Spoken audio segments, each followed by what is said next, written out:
જો ઘણીવાર ભગવાન છે ને સીધા આપણને ન કહે, પણ કોઈની જીભ પર બેસીને આપણને કહેવડાવે. એ આપણી સમજ જોઈએ કે હમણાં આ વ્યક્તિ નથી બોલ્યો, ઈશ્વર મને કંઈક સંકેત કરી રહ્યો છે, ભગવાન મને કોઈ ઈશારો કરી રહ્યા છે, એ સમજણ આપણી છે. સુદામાને થયું કે પ્રભુને મળવાની ઈચ્છા થઈ લાગે છે, એટલે આના મોઢે મને આમંત્રણ આપી રહ્યા છે. સુદામાએ કહ્યું, તું આટલા દિવસથી કહે છે ને કાલે જ હું જઈ આવું, પણ ખાલી હાથે કેમ જાઉં? આવા દરિદ્રતાની વચ્ચે પણ ભગવાનને શું આપીશ, એનું જેને ચિંતન હોય ને એ જ ભગવાનનો મિત્ર થઈ શકે. મારા પ્રભુને હું શું આપીશ, ખાલી હાથે કેમ જાઉં? 4 મુઠ્ઠી તાંદુલ ભરી આપ્યા. બીજા દિવસની સવાર પડી છે, એક ધોતી એક ઉપરણો, હાથમાં લીધી લાકડી, તાંદુલની પોટલી બાંધીને પીઠ પર લટકાવી અને ચાલ્યા સુદામા દ્વારિકાધીશને મળવા માટે. ચાલતા ચાલતા ચાલતા ચાલતા જ ગયા. તડકો છે, તાપ લાગ્યો, થાકી ગયા છે, ભૂખ્યું પેટ છે, એક વૃક્ષની છાયડામાં સૂઈ ગયા. અને પ્રભુ વિચાર કરે કે મારો મિત્ર મને મળવા આવે, એ 10 ડગલા ચાલે તો 90 ડગલા હું એને ચલાવું. યોગ નિદ્રામાં સુડાવીને ઉપાડીને દ્વારિકાના નગરની બહાર મૂકી દીધા. સુદામાની આંખ ખુલી, જુએ તો ચળકતી સોનાની દિવાલો. પૂછ્યું, આ કયું નગર છે? અરે આ તો દ્વારિકાધીશની સોનાની દ્વારિકા છે. અરે હું આવી પણ ગયો, ખબર ન પડી. પૂછતા પૂછતા દ્વારિકાધીશનો મહેલ ક્યાં છે આવ્યા. મહેલની બહાર જ્યાં ભીતર પ્રવેશવા જાય, દ્વારપાલોએ રોક્યા. કોણ છો? કોનું કામ છે? કેમ આવ્યા છો?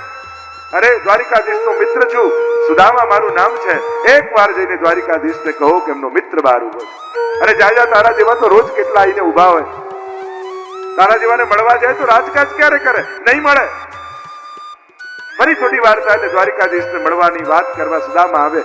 એકવાર જઈને કહો તો ખરા કે એમનો મિત્ર સુદામા બહાર ઉભો. તને કહ્યું ને કે ના આવીશ? તારા જેવા તો રોજ કેટલા આવીને ઉભા હોય છે. પ્રભુ પાસે થોડી વધારાનો સમય છે.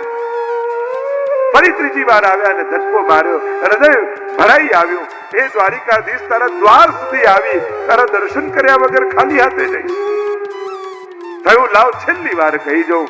ભીજાયેલી આંખે સુદામાએ દ્વારપાલને કહ્યું કે એક વાર જઈને કહી તો દો કે સુદામા બહાર ઉભો છે, પછી હું જતો રહીશ. હૃદય અને આંખો ભીજાયેલી જોઈ તો દ્વારપાલોને પણ દયા આવી. એવું ઠીક છે, લાવ જઈને કહેવા તો દો. અંદર ગયા. દ્વારપાલો સોનાના ઈંડોળે ઝૂલી રહ્યા છે. કહેવાય છે કે સત્યભામાજીના મહેલમાં એ વખતે ભગવાન હતા. અને કહ્યું, આ બહાર કોઈ ગરીબ બ્રાહ્મણ ઊભું છે, આપની પ્રતીક્ષા કરી રહ્યું છે અને પોતાનું નામ સુદામા કહે છે. જ્યાં સુદામા નામ સાંભળ્યું પરમાત્મા કૂદકો મારીને ફલાંગો ભરતા ભરતા પરમાત્મા દોડ્યા છે. કૂદકો મારીને સુદામાને બાપ ભીડી લીધી. આટલા વર્ષે તને મારી યાદ આવી, આવ સુદામા. અંદર લઈને આવ્યા. પોતાના સુવર્ણના સિંહાસન પર સુદામાને બિરાજમાન કર્યા. આજે પટરાણીઓને કહ્યું, લાવો કેસરનું જળ લાવો, મારે ચરણ પખારવા છે. અને પાની પરાત કો છુયો નહીં और સુવર્ણ જલ સે પગ ધોએ. જળ આવે એ પહેલા તો ઠાકોરજી પોતાના નેત્રોના જળથી સુદામાના ચરણ પખાર્યા. પોતાના વસ્ત્રો, પોતાના મુગટ આપીને તૈયાર કર્યા સુદામાને. રાત્રિના સમયે ભોજન કરવા માટે વિરાજ્યા છે. ભોજન કરતા કરતા બાળપણની યાદોને તાજી કરવા લાગ્યા. સુદામા, તને યાદ છે ને, સાંદીપની ઋષિના આશ્રમમાં આપણે સાથે ભણતા. અરે પ્રભુ કેમ ભૂલાય? બધા રાજા મહારાજાઓના દીકરાઓ, હું એકલો ગરીબ બ્રાહ્મણનો દીકરો, મારી જોડે કોઈ જમવાય ના બેસતું. ત્યારે કૃષ્ણ મને યાદ છે, તું તારી થાળી લઈને મારી બાજુમાં આવીને બેસી જતો. એક એક કોળીઓ કરીને તે મને ખવડાવ્યો છે. એ કોળિયાઓને કેમ ભૂલી શકું? પ્રભુ કહેવા લાગ્યા, તને એ કોળીઓ તો યાદ છે સુદામા, પણ એક દિવસ ગુરુ માએ આપણને લાકડા લેવા માટે વનમાં મોકલ્યા હતા. વરસાદ પડવા લાગ્યો અને હું નીચે ને તું મારી ઉપર વૃક્ષ પર ચડ્યો. ગુરુ માએ ચણા આપ્યા હતા અને કહ્યું હતું કે વાટીને ભૂખ લાગે તો ખાઈ લેજો. મેં પૂછ્યું, સુદામા કઈ ગુરુ માએ આપ્યું છે? અને સુદામા, ત્યારે તું એકલો ખાઈ ગયો. અને આ સાંભળતાની સાથે પોક મૂકીને સુદામાજી રડવા લાગ્યા. પ્રભુ, એની તો સજા ભોગવું છું. આપનું આપેલું આપને ધર્યા વગર ખાઈ જાય ને, એની તો આજ દશા થઈ. પ્રભુ કહેવા લાગ્યા, એ તો બધી નાનપણની વાતો, નાનપણમાં તો થાય આવું, હવે ભૂલી જા. એમ કરીને પ્રભુ જાણે એના કર્મો મિટાવી દીધા. હા, એમ બતાવો મારા માટે ભાભીએ શું મોકલ્યું છે. પ્રભુનો વૈભવ જોઈને સંતાડવા લાગ્યા પોટલી સુદામા, અને પ્રભુએ ઝૂંટવી દીધી. અને ખોલીને તાંદુલ, અને આજ તો મને અતિ પ્રિય છે એમ કરીને પ્રભુ એક મુઠ્ઠી, બીજી મુઠ્ઠી, ત્રીજી મુઠ્ઠી ભરવા જાય, હાથ પકડી લીધો રાણીઓએ. શું અમને આપી દેવાનો વિચાર છે? કુબેરનો વૈભવ ભરી દીધો, બે મુઠ્ઠી તાંદુલ આરોગીને પરમાત્મા. સુદામાને ખબર નથી. સુદામાને એમ થયું કે હું આપું છું, પરમાત્મા મારું ખાય. આપણને એમ થાય ને કે હું ઠાકોરજીને આપીને આવ્યો. ભૂલી જઈએ કે આપણા ખિસ્સામાં કોણ મૂકી ગયું, આપણા સુધી કોણે પહોંચાડ્યું. એ પરમાત્મા તો આપનારો છે. મંદિરમાંથી કોઈને ચેક ભગવાન આપતા નથી, અને આપે તો બેંક વાળા ચલાવે એમ પણ નથી. આપશે તો દુકાને જઈને, ફેક્ટરીએ જઈને, ઓફિસમાં જઈને. પણ આપનારો ઈશ્વર હોય છે, એ ભૂલવું નહીં. મોકલનારો ઈશ્વર હોય છે. બે મુઠ્ઠી તાંદુલ ખાઈને કુબેરનો વૈભવ ભરી દીધો. અલગ મલકની વાતો કરતા કરતા ઘણા દિવસ સુધી સુદામાને રોક્યા છે. સુદામાને થયું સારું થયું પ્રભુએ કંઈ આપ્યું નહીં તો નજરથી નજર મિલાવીને મિત્રતાનો આનંદ ન લઈ શકત. પણ સુદામાને ક્યાં ખબર છે કે કુબેરનો વૈભવ ભરી દીધો છે. આપીને પરમાત્મા ક્યારે પણ કોઈને યાદ નથી અપાવતા કે તને મેં આપ્યું. આ તો સંતો, મહાત્માઓ, આચાર્યો વારે ઘડીએ આપણને યાદ અપાવે આપનારો ઈશ્વર છે, આપનારો ઠાકોરજી છે. ઘણા દિવસ સુધી રહ્યા એટલે હવે સુદામાને એમ થયું કે મારી પત્નીનું શું થયું હશે, કેમ કરીને મારા બાળકો રહેતા હશે. હવે હું જાઉં. પ્રભુ આગળ આવીને કહેવા લાગ્યા કે પ્રભુ આટલા દિવસ થયા, મારી પત્ની બાળકો એકલા છે, તમે આજ્ઞા આપો તો હું જાઉં.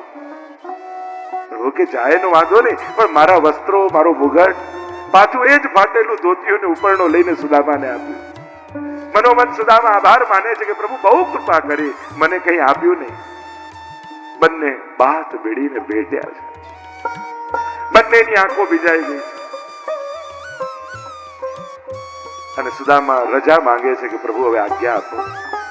ધીમે ડગલે સુદામા બહાર જવા લાગ્યા અને દરવાજા સુધી પહોંચ્યા ત્યાં તો પ્રભુએ અવાજ લગાવ્યો, સુદામા. અને ભીની આંખે સુદામાએ વળીને જોયું. શું છે નાથ? પ્રભુ કહેવા લાગ્યા કે સુદામા, કેટલા વર્ષે આપણે મળ્યા ને હવે કોણ જાણે ફરી મળીશું કે કેમ. જીવન ક્યાં કોને કઈ તરફ લઈ જાય કાઈ ભરોસો ક્યાં છે? હા પ્રભુ, કોઈ ભરોસો. ફરી મળાય કે નહીં કાઈ ખબર નથી. હા સુદામા, કોઈ ભરોસો નથી ફરી મળાય કે નહીં. અને એટલા માટે એક વસ્તુ માંગો તારી પાસે. કહો ને પ્રભુ, આજ્ઞા કરો. તારી કોઈ નિશાની મને આપતો જા, જેથી એને જોઈને હું તને યાદ કર્યા કરું. સુદામાને સંકોચ થયો. પ્રભુ, મારી પાસે તો કાંઈ નથી, હું શું આપને આપું? પ્રભુ કહેવા લાગ્યા કે સુદામા, તારી પાદુકા મને આપતો જા, હું એને જોઈને તને યાદ કર્યા કરીશ. મારી પાદુકા? પ્રભુ, લોકો આપની પાદુકા રાખે, મારી પાદુકા કોઈ રાખતું હશે? ના સુદામા, મારી ઈચ્છા છે કે તારી પાદુકા તું મને આપતો. ઠીક છે પ્રભુ, આપની જેવી આજ્ઞા. ખૂણામાં કાઢી અને સુદામાજી ચાલ્યા. સૂર્યગ્રહણ લાગ્યું છે બ્રહ્મ સરોવરમાં. આજે પણ કુરુક્ષેત્રમાં એ બ્રહ્મ સરોવરમાં લાખો લોકો સ્નાન કરવા આવે. સૂર્યગ્રહણ સમયે બ્રહ્મ સરોવરમાં અહીંયાથી દ્વારિકાથી પ્રભુ વસુદેવ, દેવકી, 8 પટરાણીઓ અને બધા યાદવ આવ્યા છે. અને વ્રજ મંડળમાંથી નંદ, યશોદા અને વ્રજ ભક્તો આવ્યા છે. પ્રભુને સમાચાર મળ્યા કે વ્રજ ભક્તો અહીંયા આવ્યા છે અને પ્રભુ એમની છાવણીમાં મળવા માટે પધારે છે. નંદને મળે, છાતીએ લગાડ્યા. યશોદાજીને મળ્યા. અદ્ભુત વર્ણન છે. અમુક ભાગવતમાં વર્ણન છે ને અમુક ભગવદીઓના મુખ્ય વર્ણન આવ્યું. બધાને મળી રહ્યા છે. પ્રભુ, અરે લાલા, તું તો અમને છોડીને જતો રહ્યો ને, પાછળ ક્યારે ના આવે? યશોદાજી ફરિયાદ કરવા લાગ્યા.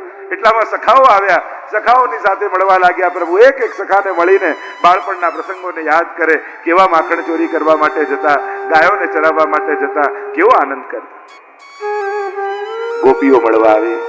પ્રભુ, અમને છોડીને આપ જતા રહ્યા, વચન આપીને ગયા અને પાછા ના આવ્યા. પ્રભુ બધાને મળે છે પણ પ્રભુની આંખો કોઈને શોધી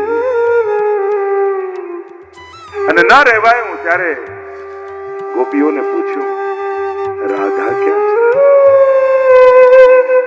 અને ત્યારે ગોપી આંગળી સીધીને કહ્યું, એ વૃક્ષની નીચે પીઠ દઈને ઊભી રાધા છે. કહીને ગઈ છે કે મારે નથી જોવું કૃષ્ણનું. દગો આપીને ગયો. ધીમે પગલે પ્રભુ રાધાજીની નિકટ પહોંચ્યો. પ્રભુના ચરણની ચાંપનો અવાજ રાધાજીના રોમ રોમમાં રોમાંચ પ્રગટાવી દે. નિકટ આવીને ઉભા રહ્યા પ્રભુ અને ધીમે રહીને હાથ જ્યારે ખભા ઉપર મૂક્યો ત્યાં તો પોક મૂકીને રડતા રાધાજી ચરણોમાં પડી.